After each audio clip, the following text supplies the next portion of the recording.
أعوذ بالله من الشيطان الرجيم بسم الله الرحمن الرحيم mo kí gbogbo àwọn àgbàlagbà ló ń jarí yín pẹ́ o ọ̀rọ̀ tèmi ìṣẹ́jú nílẹ̀gbẹ̀ mẹ́ta èyí ló ṣẹ́jú kan ṣáàlá bàbá wa tí wọ́n ti sọ̀rọ̀ ṣáájú wọ́n ti yanjú ọ̀rọ̀ إذا كان الكلام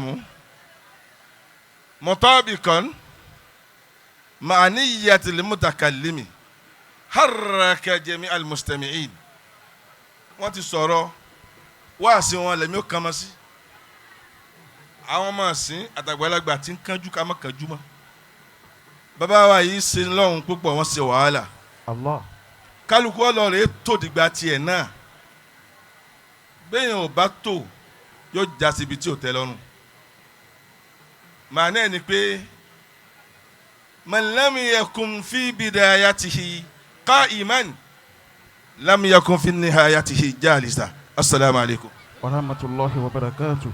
ẹ bá ń gbé Ọlọ́run tóbi. Man lam yakun fi bidayatihi qa'iman lam yakun fi nihayatihi jalisa. ẹni ò bá fàárọ̀ ọjọ́ kò fi ṣe wàhálà kò ní jókòó rẹ̀ gbẹ̀yìn ọjọ́ ayé rẹ̀.